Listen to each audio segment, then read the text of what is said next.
आकाशातील तारे आणि धरा या कथेत एका साध्या पण विचारशील युवकाच्या जीवनाचा प्रवास दर्शवला आहे.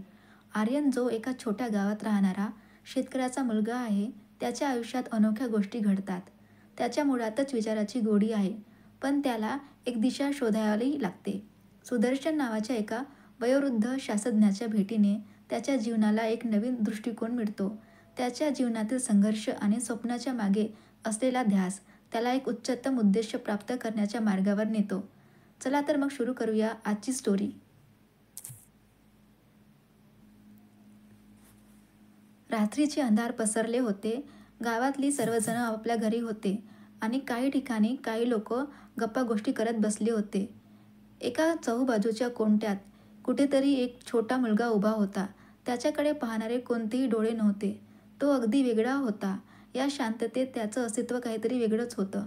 त्याचं नाव आर्यन होतं. एका छोट्या गावात राहणारा एक साधा पण विचारवंत मुलगा होता. असेच काही वर्षे निघून गेली आणि आर्यन आता मोठा झाला होता. आर्यनचं आयुष्य नेहमीच एकटं राहिलं होतं. त्याचं कुटुंब फार मोठं नव्हतं. त्याच्या पिता शेतकरी आणि आई घरकाम करणारी होती. आर्यनला शाळेत मोठ्या उत्साहाने शिकायचं होतं, पण परिस्थितीमुळे त्याला जास्त शिक्षण मिळू शकलं नाही. त्याच्या मनात नेहमीच एक स्वप्न होतं, शहरात जाऊन मोठा माणूस होणं. एके दिवशी गावात एक अनोखा व्यक्ती आला. त्याचं नाव सुदर्शन होतं. तो एक वयोवृद्ध शास्त्रज्ञ होता. त्याला पृथ्वीवर असलेल्या प्रत्येक गोष्टीमध्ये गूढता दिसायची. त्याचं जीवन वैज्ञानिक शोध आणि विचारांमध्ये व्यतीत झालं होतं. सुदर्शन जरी वयोवृद्ध असले तरी त्यांच्यात एक वेगळा चैतन्य होता. आर्यन त्याच्याशी काही वेळ बोलला आणि सुदर्शनाच्या विचाराचा प्रभाव त्यावर झाला. एके दिवशी सुदर्शनाने एक दिवस त्याला सांगितलं, आर्यन, तुझी क्षमता अनंत आहे, परंतु त्यासाठी तुझ्या मनाला स्पष्ट करणे आवश्यक आहे. आर्यनला त्याचं म्हणणं समजलं, पण त्याला त्याचा मार्ग सापडत नव्हता.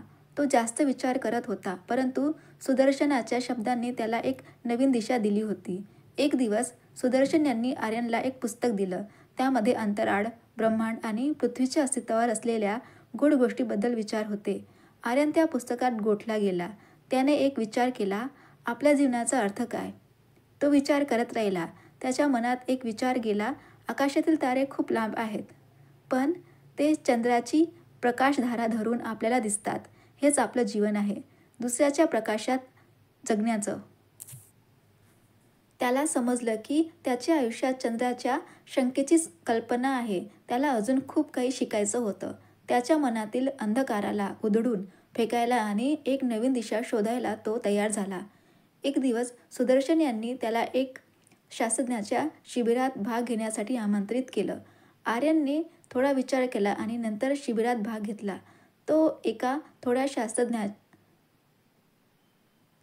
एका मोठ्या शास्त्रज्ञाच्या समाजात होता. तिथे विविध वैज्ञानिक विचार आणि प्रयोग चालू होते.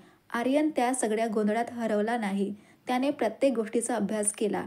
त्याच्या विचाराची गोडी वाढवली. शिबिरानंतर आर्यन आपल्या गावात परतला. त्याला आता जाणवलं की त्याचं स्वप्न जरा नवा आकार घेत आहे. त्याने ठरवलं की आपल्या गावात शालेय शिक्षणाची पद्धत सुधारायची.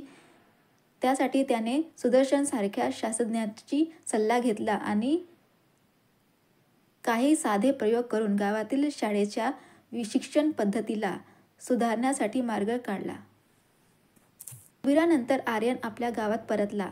त्याला आता जाणवलं की त्याचं स्वप्न जरा नवा आकार घेत आहे. त्याने ठरवलं की आपल्या गावात शालेय शिक्षणाची पद्धत सुधारायची आहे. त्यासाठी त्याने सुदर्शनसारख्या शास्त्रज्ञाची सल्ला घेतला आणि काही साधे प्रयोग करून गावातील शाळेच्या शिक्षण पद्धतीला सुधारण्यासाठी प्रयत्न केले.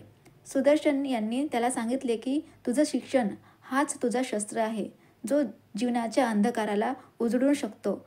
आर्यनने त्यांचे शब्द लक्षात ठेवले आणि त्याच्या कामावर निस्वार्थपणे काम करू लागला. त्याच्या उपक्रमामुळे शाळेतील विद्यार्थी अधिक शिकायला लागले आणि त्याच्या जीवनाला एक नवीन दिशा मिळाली. आर्यनसाठी हे एक मोठं यश होतं, पण त्याचं मन त्याला एक सांगत होतं, यश हा एक क्षणभंगूर अनुभव आहे. त्याची मूल्य तुमचं काम आणि विचार आहे. एक दिवस आर्यन एका उंच टेकडीवर बसून आकाशात पाहत होता. त्याच्या डोळ्यासमोर तारे चमकत होती. त्याला असे वाटले की आकाशातली प्रत्येक तारे एक आशा आहे, एक प्रोत्साहन आणि प्रत्येकाचा रंग वेगळा आहे. मात्र ते सर्व एकाच आकाशाच्या अंगणात चमकत आहेत. आर्यनने विचार केला, आपल्या जीवनात आपल्याला जास्त चांगलं बनायचं आहे, परंतु त्यासाठी आपल्याला आपल्या आकाशातील ताराप्रमाणे एकमेकांना जोपासावं लागेल. आपल्याला आपली अस्तित्व एकमेकांच्या धारेवर थांबावी लागेल.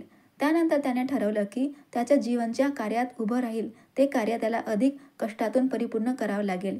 एक वयोवृद्ध शास्त्रज्ञ. यामुळे आर्यनला हे शिकायला मिळालं की आकाशातील तारे केवळ दृश्य प्रकाश न देता त्या प्रत्येक ताऱ्यामध्ये अनंत शांती आणि सुंदरतेचा अनुभव आहे.